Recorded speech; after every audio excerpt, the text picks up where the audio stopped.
Welcome back to this channel. My name is teacher Obadiah, and I'm a biological scientist. We're going to look at genetic variation, which is part of the ongoing evolution course. You can look at the previous 3 videos that have been made. Now, genetic variation is the difference in DNA sequences among individuals of the same species within a population, resulting into the differences in traits. So there has to be a difference in the DNA sequences among the individuals of the same species within a population, resulting into the differences in traits. So that is genetic variation. Now these traits may be appearances, behaviors, etc., and it's the foundation upon which natural selection, genetic drift, and evolution act, making it a single most important source of biological diversity on the earth. So 99.9% of humans share any two humans share 99.9% of their DNA. The remaining 0.1% encodes vast diversity in traits, health, and ancestry. So meaning the only variation that we have in the Homo sapiens, is 0.1%. It's only genetic variation that we have in terms of percentage. So that is where we see all those different kind of changes: skin color, those height. We have the different changes, the modifications. So Africa leads because the Sub-Saharan African populations carry more genetic variation than all other populations combined, a signature of our species origin. So it shows that Africans, the most especially those in the Sub-Saharan Africans, they have so many changes, differences in their DNA, more than all the rest of the world combined. So it shows that Africa is like, the source of the Homo sapiens. So let's have a look at a little bit of some history. So a history of the study of variation is strongly associated with Charles Darwin. Yes, we know him, Charles Darwin. So he started the study in 1859, and in this year Darwin published his famous book. In the following years, he published his famous book on the origin of species. In his work, and he emphasized the importance of variation among individuals as a basis of evolution through natural selection.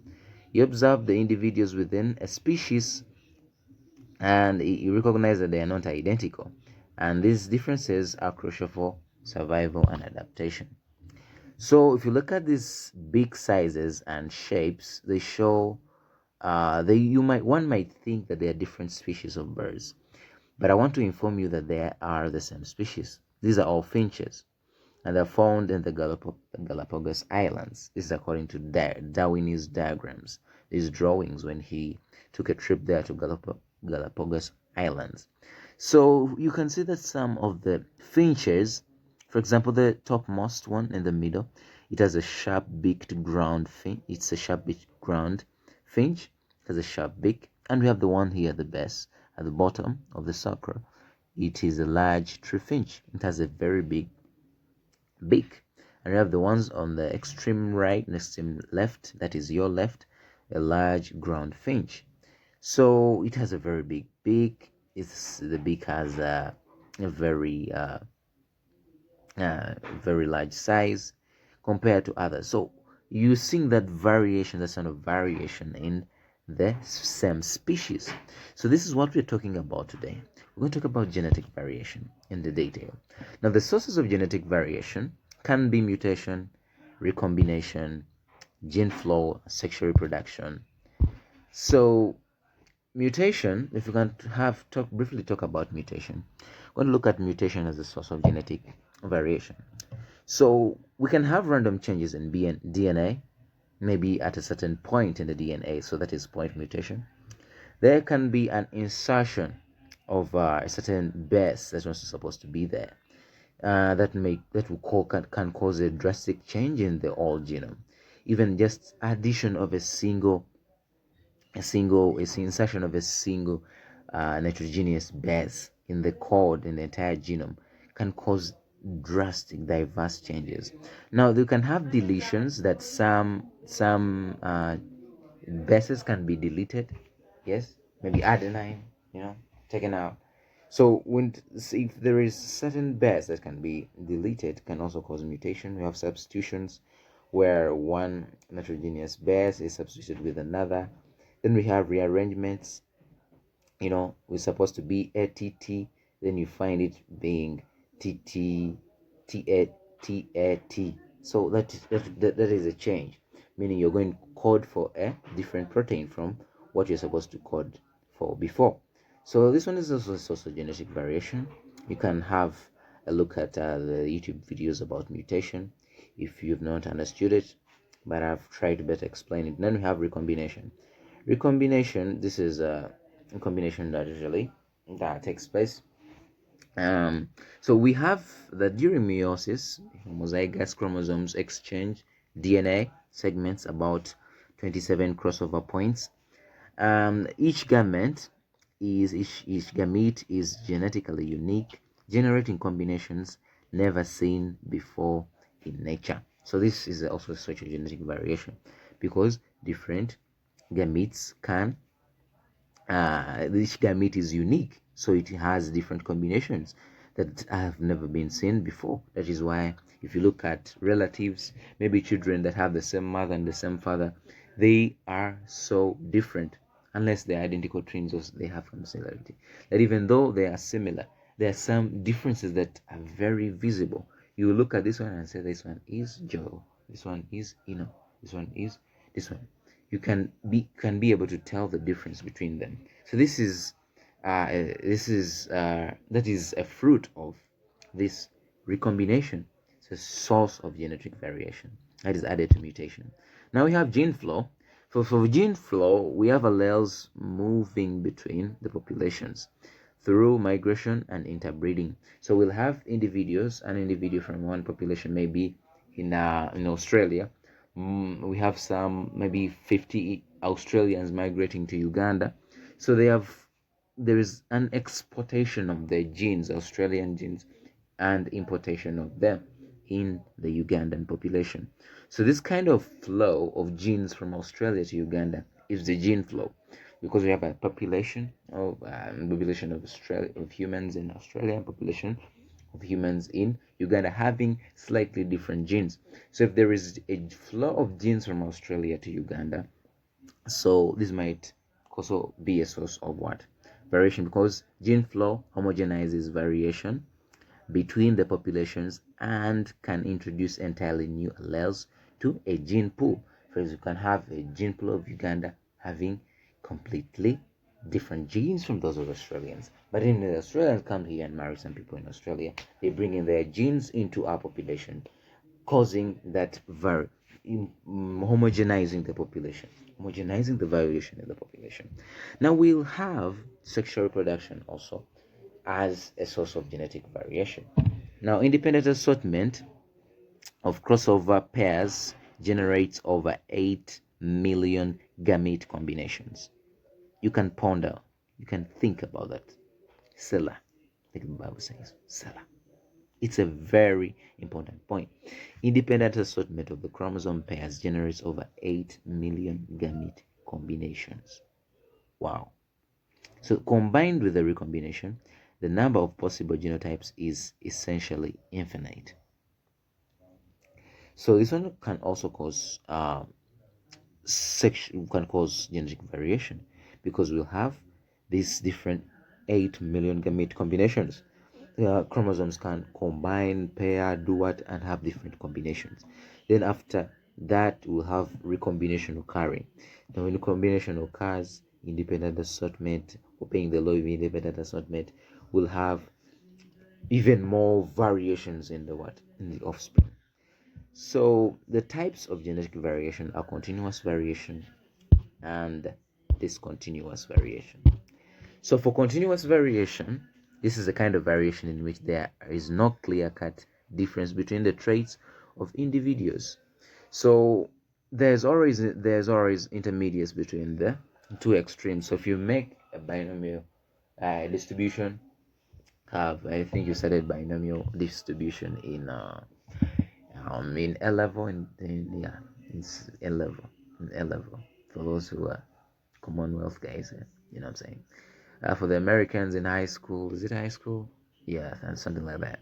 You studied it goes binary distribution. So if you look at that distribution curve, you'll have individuals that are, for example, if you take an example of height in humans, height is not a part of, it's not a result of continuous variation, because is a result of continuous variation, because there is no clear-cut difference. There's no clear-cut difference. There is nothing like this is a tall person, this is a short person, because we have intermediates, people who are neither short nor tall. They're just there in the middle, and the thing keeps on going. If you can arrange the people, human beings in this world, who arrange them from the shortest to the tallest, will have that slope, that graph going up like wee, up to the top. You get what I'm saying? So this kind of variation is called polygene. It is caused due to polygenes. It's due to polygenic inheritance, which means that many genes act together to bring about a certain trait. So many genes contribute to a certain trait. So it's a trait like height, skin color, eye color, are not controlled by one gene, but they're controlled by various genes. It's a collective effort. It's an additive effect of many genes, and that is polygenic inheritance. So it's strongly affected by environmental factors such as diet, climate, lifestyle, even region where you're living. For example, there are some regions where people are very tall, some regions people are very short, some maybe because due to the maybe climate or the diet, the food that they eat, their lifestyles. We'll have some regions where people are very dark, some regions people are very light due to the climate. Now, it consists of quantitative traits in which, that is, they can be measured numerically and often have normal distribution, thus form a bell-shaped curve when plotted, with most individuals around the average. Now, the final trait results are always from the combined effect of genes and the environment.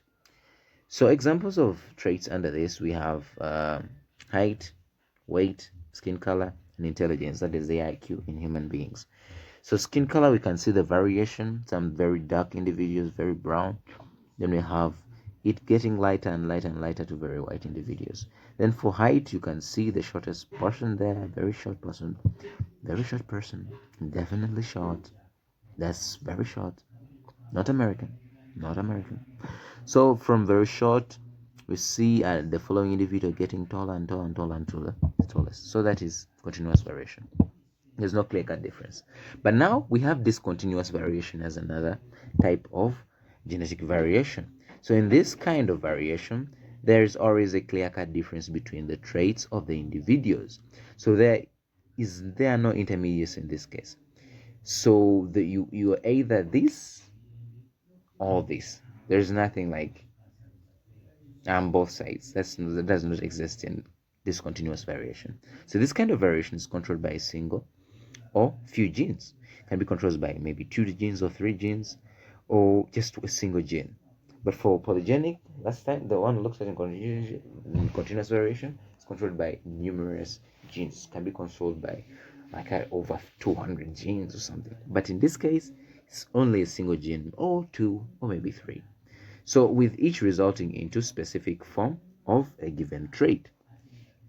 So it is mainly determined by genetics with minimal effect from the environment. So in this case, these genes are not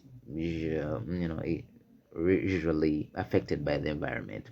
Maybe like diet or climate. No, those things don't work here. They have minimal effects.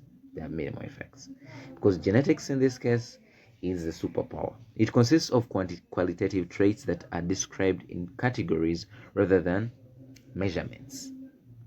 So we have categorization here rather than the other measurements of easily measuring the numbers and stuff, height, and that's it. This case it is different.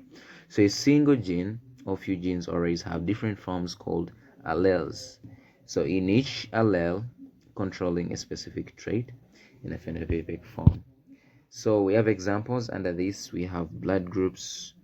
You are either A, B, AB, or O. So tongue rolling is also another. You either tongue roller or not. There is nothing like in the middle. I can partially roll my tongue. No, that doesn't exist. Then we have sex. You're either male or female. You cannot be both. Although we've had some human beings both, but that's not entirely true.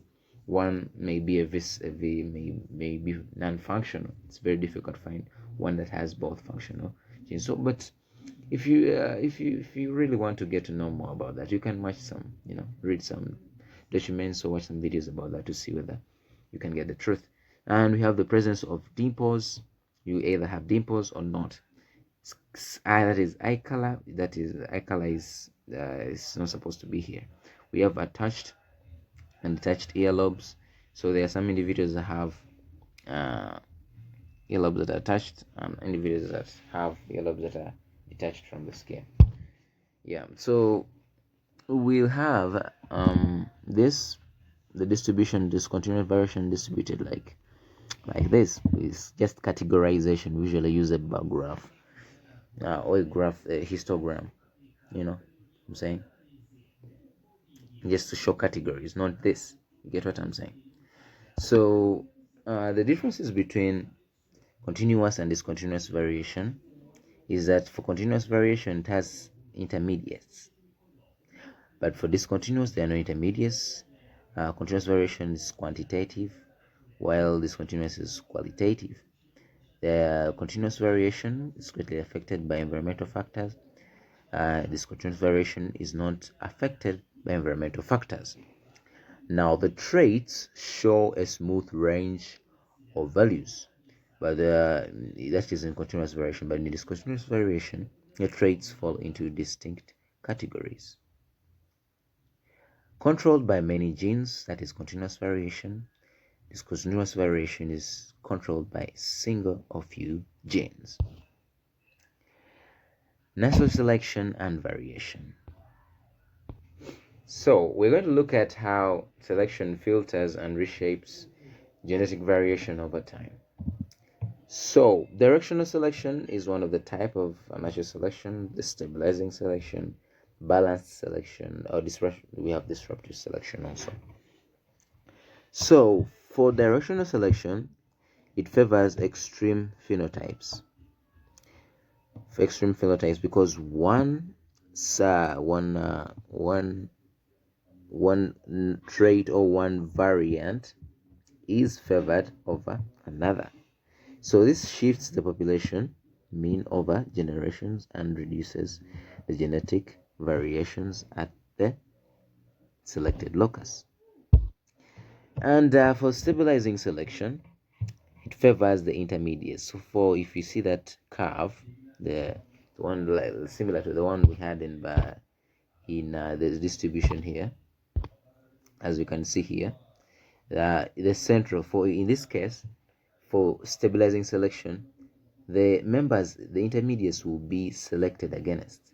So the selection pressure will be pressing towards the intermediates, and the extremes is individuals that are in the extreme sides, this side and over the other side, will be favored. So it usually reduces no. Stabilizing selection is the opposite. I'm sorry for that. It's supposed to be stabilizes the population. The extremes are selected against, and these guys are selected for. Then this is the description I just made was supposed to be for disruptive selection. Is when the intermediates are selected against. Then balancing selection maintains multiple alleles through heterozygotes advantage.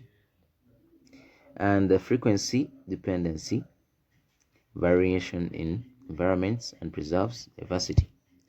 So why genetic variation matters? So why does all this matter? So it matters because in evolutionary biology, variation is the evidence trail of evolution. Comparing genomes across species reveals how different life diversifies over billions of years. Now, for agriculture, the crop genetic diversity underpins food security. Breeders exploit natural variants to improve yield, disease resistance, and climate adaptation. Now, in conservation, low genetic diversity predicts extinction risk, and genetic surveys guide captive breeding programs to minimize inbreeding depressions. In personalized medicine, they can use the knowledge of continuous variation and kind of stuff, polygenic inheritance. So they scan your entire genome, they sequence your entire genome, and be able to understand your genes.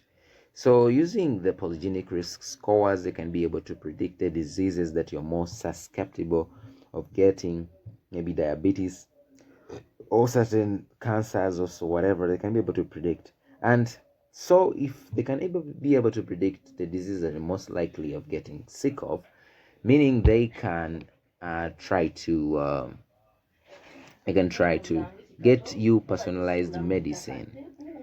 So personalized medicine can be medicine that is specifically made for you, that will have minimal side effects. Then for forensic science is that they can use the STR profiling and the SNP panels to identify individuals with the near certainty. So we can easily use this kind of profiling, so they can get your scan the DNA and be able to get certain cues from it, and then maybe they compare with other individuals of such in the database and be able to recognize the individual that did the crime. So essential for criminal investigations and disaster victim identification. Then for ancestry and anthropology, population genomics reconstructs human migration routes. So since we can able to sequence the whole genome and maybe sequence the genome of certain randomly select individuals in a population, we can be able to also scan maybe the genome or sequence the genomes, the DNA of the dead maybe human beings maybe over 200 years ago, because we usually have their graveyards. So we can be able to use such data to reconstruct migration routes and admixture events. So and this is very helpful for people to know their ancestry. You can just sequence your DNA and be able to know where you most likely have migrated from, maybe where your ancestors used to live. So they have a few takeaways here. This is a genetic variation. It really refers to the differences in DNA sequences, and that is, it's a raw material for evolution and biological diversity. Number two is a mutation is an ultimate source and of genetic variation.